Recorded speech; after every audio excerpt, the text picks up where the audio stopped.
नेहा जी सहारनपुर से। राधे राधे। राधे राधे महाराज जी। महाराज जी, जैसे कि सत्संग में सुना है कि कमाई धर्म पूर्वक करनी चाहिए और उसका कुछ अंश समाज सेवा में लगाना भी चाहिए। मेरा प्रश्न है कि इस सेवा हमारा सही ढंग से सुना हो तो पूरा सही अर्थ कमाओ धर्म पूर्वक और अपने परिवार का पोषण करो। उसमें से 2 रोटी बचती हैं तो दे दो, नहीं कोई जरूरी नहीं।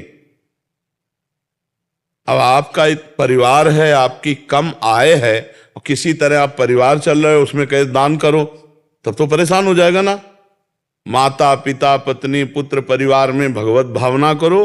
अगर आपके पास ऐसा लगता है कि पूरा परिवार पवाने के बाद 1 रोटी बचती है तो रोज 1 रोटी का हिस्सा निकाल करके डाल दो, कहीं किसी गौशाला में कहीं भी खर्चा कर दो, बात अलग है। अगर आपको लगता है कि हमारे ही खाने को नहीं हो पा रहा पूरे परिवार का, तो कोई दान करने की जरूरत नहीं है।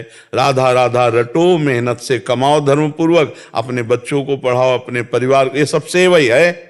ऐसा थोड़ी है कि तुम्हारी समस्या अब इसके बाद आप जो है समस्या का समाधान घर ही का नहीं हो पा रहा और आप सोचो कि हम दान करें दशांश, तो परेशान हो जाओगे ना। दान किसको कहा जाता है? अपनी वस्तु को दान करना। जब हमारी वस्तु है ही नहीं, भगवान का परिवार है, भगवान की वस्तु है, उन्हीं की सेवा में लग रही है, हाँ अधिक है तो जरूर करना चाहिए। अगर आपके भोजन पाने के बाद बचती 1 रोटी तो गऊ को पवा दो जाकर।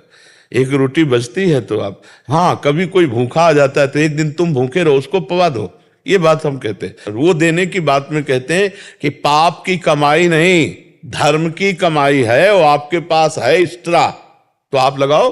कोई बीमार है उसकी सेवा में लगा दो, जो गौ है उनकी सेवा में लगा दो, किसी के ऐसी जरूरत दिखाई देती लगा दो। भगवान ने तुम्हें दिया है तो उसका सदुपयोग करो। लेकिन तुम्हारे पास नहीं है तो फिर उसमें परेशान होने की जरूरत नहीं कि हमको भी दान करना चाहिए। तुम्हारी 1 रोटी ही काफी है। 4 रोटी बनाए, 4 परिवार पाए, बचा तो 1 कौरा ऐसे कौआ और चिड़िया को डाल दिया, इतने बहुत बड़ा भंडारा हो गया। गरीब आदमी की 1 रोटी ही भंडारा है। हमारी बातों को समझो, इसमें परेशान होने की जरूरत नहीं कि हमको भी हरिद्वार जाना चाहिए और दान देना चाहिए।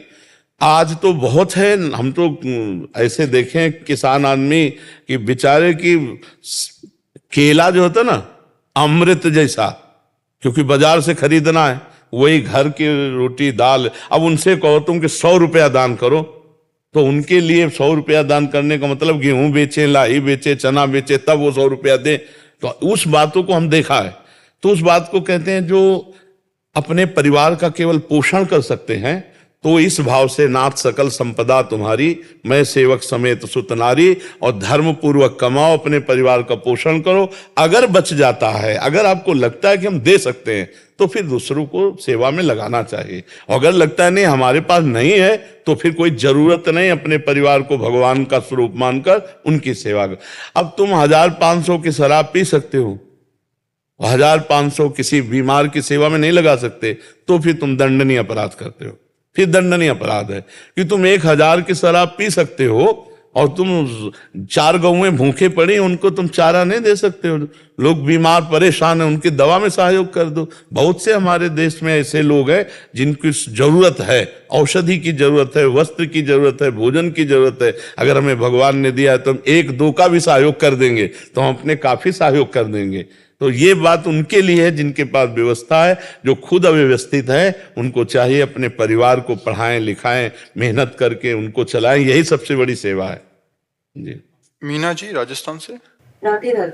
राधे राधे महाराज जी। महाराज जी, पिछले 2 सालों से आपका सत्संग लगातार सुन रहे हैं, जिससे मेरे अंदर काफी बदलाव आया है। महाराज जी, मेरा प्रश्न है कि किसी को अगर ज्ञान और भक्ति दोनों में ही रुचि हो, ऐसा क्यों बोला जाता है कि एक मार्ग पर चलना चाहिए?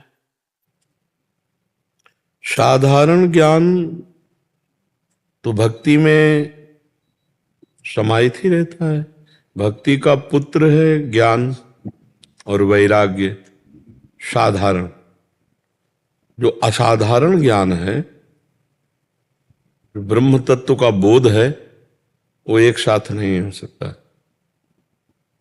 सेवक स्वामी का भाव और मैं ब्रह्म हूं कैसे हो सकता है? जहां सेवक और स्वामी, किसका प्रश्न है? जहां सेवक और स्वामी का भाव है वहां मैं ही स्वामी हूं, तो कैसे बात बनेगी?